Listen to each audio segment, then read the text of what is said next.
Bienvenue dans les podcasts d'Expan Africa, le programme qui renforce la capacité d'expansion des startups et PME dans le domaine de la health tech vers les marchés du continent africain. Cette série de podcasts a été pensée et produite par l'équipe Connect-Innov. Welcome to Expan Africa Podcast.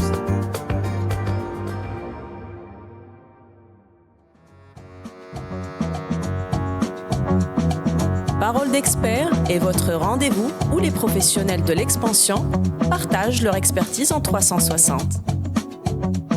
Pour ce nouvel épisode, nous allons parler finance, investissement et création de richesses en Afrique. Et pour en parler, nous sommes ravis et honorés d'avoir comme invitée Madame Gérardine Mauro, fondatrice de Act 05. Madame Gérardine est 4 fois distinguée par le classement Choiseul 100, entre autres, et à l'intersection des institutions internationales, du conseil stratégique et de l'intelligence économique avec une expertise reconnue sur les environnements africains. Au sein de la Banque africaine de développement, elle est associée au pilotage du Trust Fund GONAT, dont les résultats font référence dans les 6 pays couverts. En 2020, elle fonde Act 05, cabinet spécialisé en intelligence stratégique sectorielle pour les entreprises opérant en Afrique et avec l'Afrique. Act 05 développe une approche ancrée dans les réalités économiques, réglementaires, politiques et de terrain, combinant analyse stratégique, compréhension fine des dynamiques locales et accès aux écosystèmes décisionnels. Madame Gérardine, bonjour. Bonjour, merci beaucoup. Merci à vous. Alors, donc sans plus tarder, on va directement aller au cœur du sujet. Donc aujourd'hui, vous êtes à la Banque africaine de développement.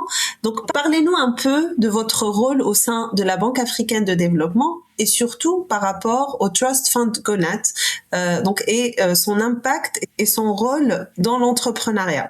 Alors, merci pour cette question, merci pour l'invitation et je suis ravie de pouvoir échanger et peut-être de donner des informations et d'inspirer vos auditeurs. Merci beaucoup. Alors, le fonds GONAT, le Trust Fund GONAT couvre 6 pays et on regarde essentiellement l'aspect développement humain par la gestion des ressources naturelles. Donc, c'est un fonds d'appui institutionnel. On couvre les pays tels que la RDC, le Tchad, la Sierra Leone, la Zimbabwe, le Mozambique, la Centrafrique. C'est des pays qui sont couverts par le Trust Fund. Et en fait, comme vous comprenez, donc c'est de la gestion de ressources naturelles, surtout l'aspect Human Development. Maintenant, là où ça va avoir un impact sur l'entrepreneuriat, c'est que c'est nous, le travail qu'on fait, c'est un travail qui est préalable au bon fonctionnement de toutes les entreprises, les secteurs, les organisations et les acteurs locaux qui sont touchés par les secteurs des ressources naturelles. Alors, dans les ressources naturelles, j'entends par là le renouvelable, aussi bien le renouvelable que le non renouvelable.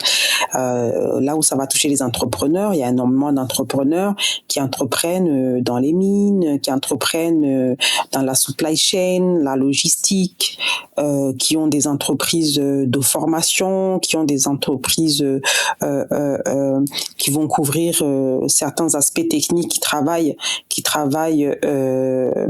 sur des grands projets ou aussi des petits projets. Eh bien, le Trust Fund GONAT va avoir un impact sur leur activité, pas en les finançant directement, parce que ce n'est pas un projet qui finance les entreprises directement, mais c'est un projet d'appui institutionnel. Et là où ça va les impacter, c'est que ça va améliorer leur cadre, le cadre dans lequel ils travaillent, ça va améliorer l'environnement, ça va améliorer la réglementation. On a fait d'énormes diagnostics sectoriels, de diagnostics pays dans les pays que nous couvrons sur les gaps, les problématiques liées à la gestion des ressources naturelles, à l'export, notamment toutes les activités qui sont importantes pour ces pays-là pour l'export. Et dans ces diagnostics pays, on a identifié beaucoup de disparités, les besoins, la bonne gouvernance, aussi bien en termes de bonne gouvernance que de réglementation, que de certification, que de protection, vraiment tout ce qui va couvrir l'environnement local lié à la gestion des ressources naturelles pour que ça puisse servir et impacter au développement humain.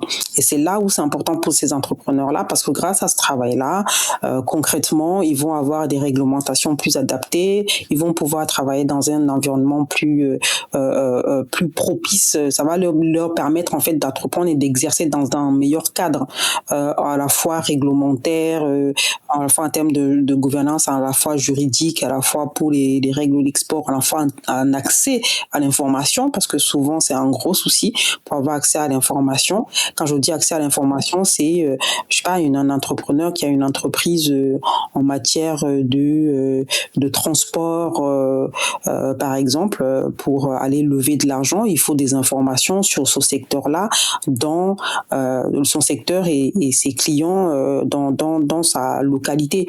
Et ça, ce sont des informations que nous avons créées, par exemple. Justement, on va en venir aux obstacles. Donc là, vous venez de présenter un peu donc ce que vous faites, et donc là, vous œuvrez pour le bon fonctionnement des entreprises dans tous les pays que vous êtes en train de couvrir, et surtout donc votre principal secteur, c'est la gestion des ressources naturelles. Mais je pense que l'esprit entrepreneurial, quel que soit le domaine, est le même aussi. Donc quand on parle du renouvelable, des mines, du supply chain, mais aussi de la health tech, parce que nous, notre programme, il est sur la santé. Je pense aussi que l'esprit justement entrepreneurial est le même. Et là, vous avez parlé d'un des principaux obstacles qui est l'accès à l'information. Est-ce qu'il y a d'autres obstacles que rencontrent les entreprises africaines dans l'accès, par exemple, au financement institutionnel ou aux grands projets? Oui, absolument. Évidemment, il y a pas mal de difficultés. D'ailleurs, en répondant à la première question, je parlais du rôle, en tout cas de l'appui institutionnel et l'impact que ça a sur les entreprises. Ça, c'était par rapport à la Banque africaine de développement et son projet GONAT en particulier, sur lequel j'ai beaucoup été.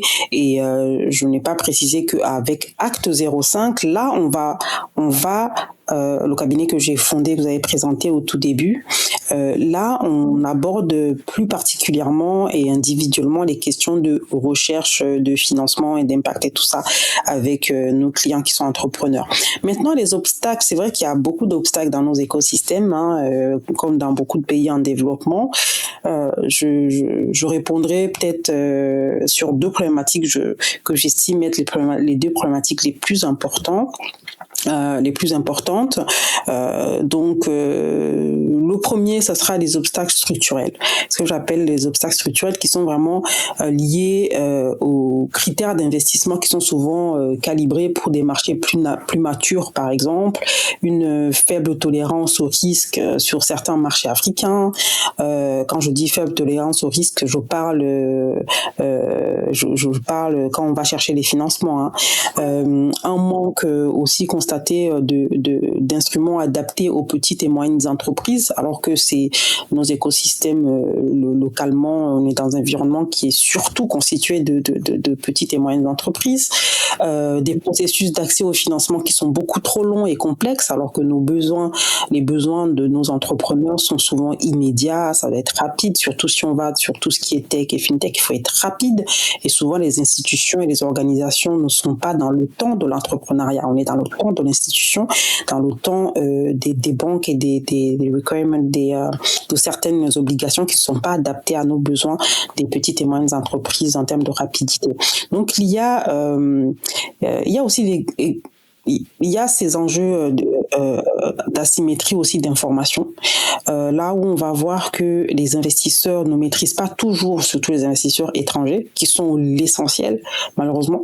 Les investisseurs ne maîtrisent pas toujours la réalité locale, et les entrepreneurs, eux, de leur côté, ne maîtrisent pas toujours les attentes des investisseurs. Et même quand ils les connaissent, ce n'est pas encore concrétisé en interne chez eux pour être prêts à recevoir l'argent.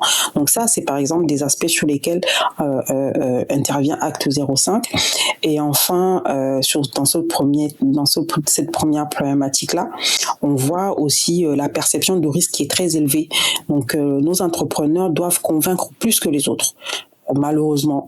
Et quand je dis plus que les autres, c'est plus que des entrepreneurs, mais même qui parfois ont des projets moins impactants, mais qui viennent d'écosystèmes avec une perception de risque moins élevée, notamment ceux qui viennent de l'Occident. Voilà, on constate beaucoup la perception du risque qui pèse sur le regard par lequel on regarde nos entrepreneurs, pèse beaucoup sur eux et doivent convaincre, sont constamment challengés. C'est pas plus mal, mais honnêtement, ça peut être fatigant. Donc cette perception du risque est réelle et ça a un réel impact financier, impact sur la croissance et le développement des entreprises et la recherche de financement. C'est un vrai frein qui touche la décision des investisseurs, même quand l'opportunité est réelle. Donc il y a cette frilosité là qu'on peut voir. Et ensuite, la deuxième problématique que j'estime importante, ça serait les attentes des investisseurs et la maturité des startups. Attentes investisseurs versus maturité des startups, des petites entreprises. On sait que les investisseurs et les institutions, souvent, ils vont attendre un certain niveau de structure formalisée, un certain niveau de clarté dans la gouvernance, un certain historique de performance, un tracking record sur un certain temps de plus en plus long, justement, encore une fois, lié à cette perception du risque et à la frilosité. Ils ont besoin d'être rassurés, de voir beaucoup de chiffres, de voir beaucoup de structures internes et une documentation vraiment très solide. Or, beaucoup de startups sont encore à des phases de structuration, et même celles qui sont pas à des phases de structuration, qui ont déjà des business qui fonctionnent, parfois n'ont pas encore ne remplissent pas encore tout à fait, ne cochent pas tout à fait les cases que les investisseurs vont rechercher. Donc pour moi, c'est vraiment ces deux angles-là. Et puis j'ajouterais, si je mettrais un petit bonus, parce qu'il y a beaucoup de problématiques, mais si j'ajoute un petit bonus, ça serait un enjeu de compréhension. Donc les entrepreneurs qui vont pas maîtriser les exigences, en tout cas même quand ils les connaissent théoriquement, ne vont pas avoir la capacité ou alors vont avoir des difficultés qui sont liées à beaucoup de choses, pas que à leur connaissance, aux moyens, au temps, aux ressources, que ce soit financières, que ce soit ressources techniques et humaines, pour pouvoir adapter et correspondre à tel investisseur et être prêt à recevoir son argent. Et puis, comme je l'ai dit, le risque, la perception du risque qui semble très élevée sur certains marchés.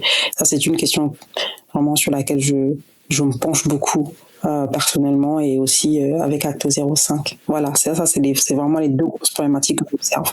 Oui, c'est un joli tour de problématiques justement, et donc je souligne ce que vous avez dit par rapport à la perception du risque, mais aussi je pense que l'entrepreneur c'est vraiment le profil type de personnes qui prennent des risques, qui osent donc faire des choses, sortir un peu des terrains battus.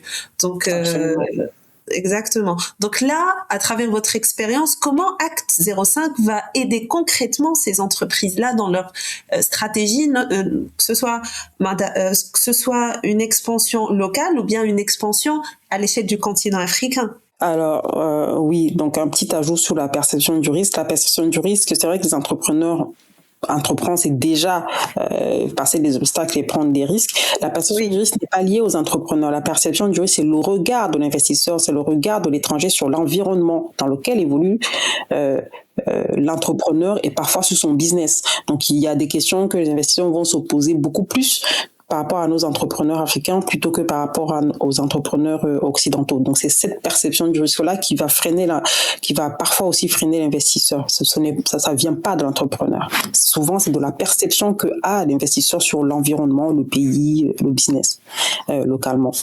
Alors Acte 05, justement pour continuer sur le côté perception du risque, ça c'est un travail par exemple qu'on va faire en mettant beaucoup plus de données qui vont rassurer nos interlocuteurs d'un point de vue investisseur. On va faire en sorte que les dossiers des entreprises qui sont en recherche de financement, en général, ça commence, c'est rarement en dessous de, bon, là, c'est pas vraiment des très petites entreprises, souvent c'est à partir de 10 millions d'euros, mais on va faire en sorte que le dossier soit vraiment solide, que la data room, ce qu'on va appeler la data room, enfin les données qu'on va donner à l'investisseur soient vraiment ce qu'il attend, parce que l'entrepreneur ne sait pas exactement forcément ce que chaque investisseur attend, parce qu'ils ont aussi des exigences qui sont propres à leur fonds ou à leur voilà. Et donc nous, on va pouvoir dire à l'entreprise ce que cet investisseur en particulier recherche, que ce soit en termes de données, que ce soit en termes sectoriels, que ce soit en termes d'impact, parce que vous savez que les fonds, souvent on pense que les fonds ont de l'argent, mais souvent les fonds vont aller chercher de l'argent pour mettre dans leurs fonds, pour financer les entreprises. Et donc, là où ils vont aller chercher de l'argent, on va leur donner aussi des exigences et des critères à remplir. Et ensuite, c'est ces critères-là qui vont venir faire peser sur l'entrepreneur.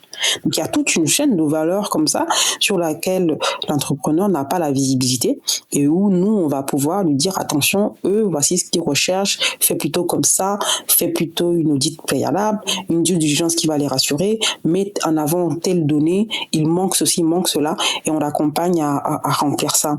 Ensuite, les fonds d'investissement ou les programmes d'accélération, les institutions financières ou de développement, ce genre tous ceux qui financent, ils sont vraiment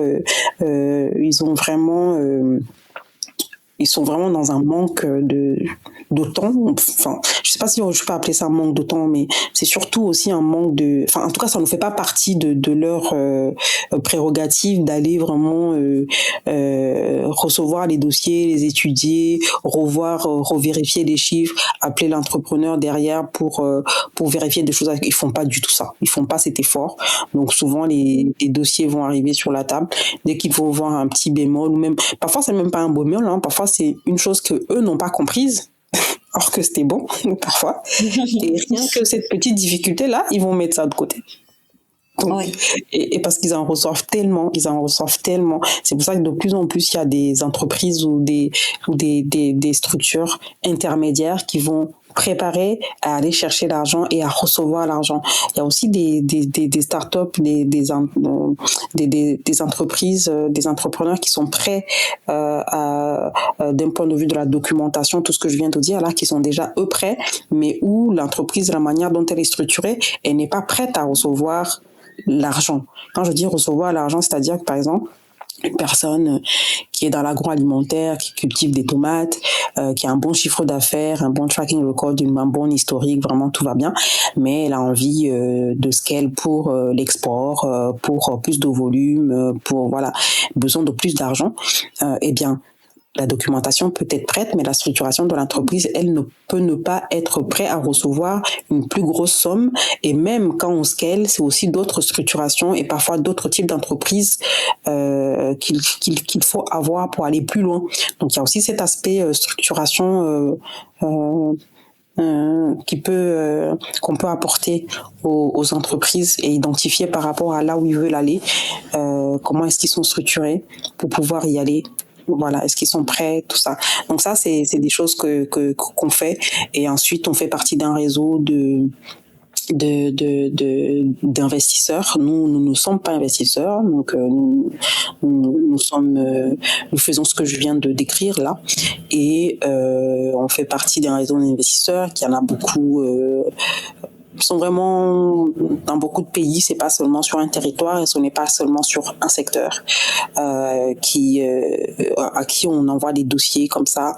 On a 2 cabinets d'avocats avec lesquels on travaille et des investisseurs, des fonds avec lesquels on travaille et on leur envoie des dossiers et l'avantage c'est que quand on sait ce qu'ils recherchent par rapport à tout ce que j'ai dit précédemment. Du coup, quand ils reçoivent des dossiers qui viennent de notre part, en général, ils vont lire du début à la fin. Ils vont prendre le temps, si jamais il y a des choses, ils vont prendre le temps de nous appeler. On a cette première étape. on va regarder, on leur envoie des dossiers qui sont ready pour eux, qui sont prêts pour eux par rapport à ce qu'ils cherchent, par rapport à l'impact qu'ils recherchent, par rapport au secteur qu'ils recherchent. Les secteurs qui sont les plus recherchés en ce moment, par exemple, ça va être tout ce qui est agro-industrie, évidemment la tech, toujours bankable. C'est toujours le cas. Vous qui êtes dans le secteur, je dis vous, mais j'ai compris vos auditeurs qui sont... Oui, la tech, justement. De la santé, de l'innovation, tout ce qui est tech, vraiment ça fonctionne. Tech dans tous les secteurs, parce que bon, c'est très bien que la tech c'est vraiment transversal, et nous, les pays africains qui allons dans l'industrialisation, là, la tech ça va partout, l'innovation on en a besoin partout. Donc c'est ce type de projet là. Maintenant, ce qu'ils préfèrent, c'est qu'on appelle ça le bonus, parce que c'est pas obligatoire, mais nos investisseurs aiment bien ça. C'est lorsqu'on a des projets qui veulent ou qui sont déjà allés à l'export, parce que ça leur permet aussi de pouvoir faire des investissements dans d'autres devises, en fait. Souvent, c'est des petites choses comme ça qu'ils aiment bien, parce que voilà, on gagne du temps, on perd pas de l'argent, pouvoir investir en euros ou en dollars, ça c'est des choses qu'ils aiment beaucoup. Voilà, donc c'est ça que Acte 05 fait, qui intéresserait les entrepreneurs qui nous écoutent.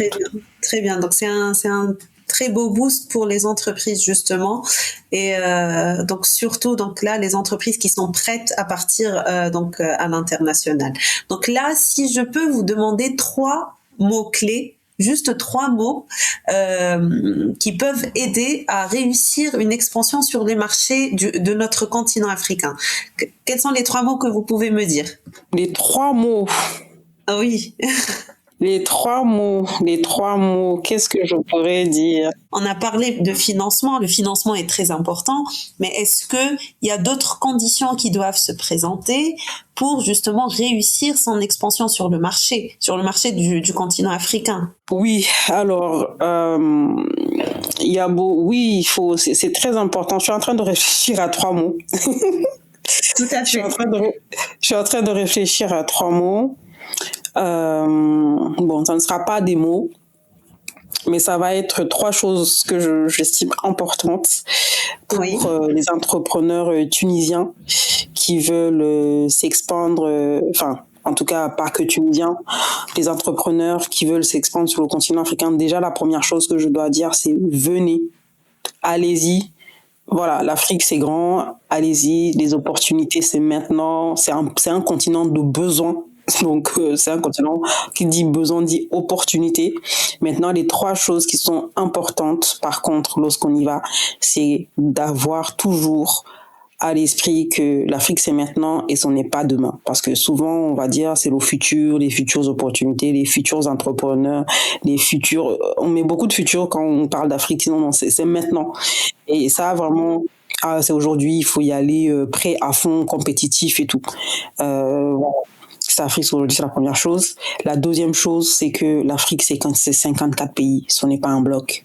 Et ça change beaucoup de choses dans l'approche qu'on va prendre lorsqu'on va vouloir exporter ou avoir des partenaires, des partenariats sud-sud ou voilà, ou faire fabriquer, expand, quand on va vouloir étendre sa chaîne de valeur, vendre, importer, exporter. Il faut avoir à l'esprit que l'Afrique, c'est 54 pays. Et une fois qu'on a ça en tête, ça permet de s'asseoir et de faire des choix, d'aborder les choses d'une manière systématique et très méthodique. Parce que vraiment, c'est une erreur que j'observe. Les gens qui abordent l'Afrique, comme on le dit là dans ma phrase, l'Afrique, c'est 55 pays.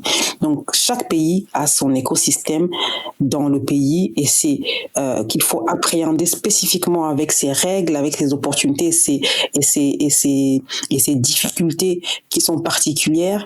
Et il faut y aller avec humilité et croître pour pouvoir croître avec justesse, sans perdre de temps, d'énergie et d'argent. Parce que souvent, quand on ne va pas comme ça d'une manière très spécifique, très intentionnelle sur des choses précises, en ayant à l'esprit que tout est différent d'un écosystème à l'autre. Et c'est pas parce qu'on est africain qu'on peut aller dans un autre pays africain et étendre son business comme ça, en fait.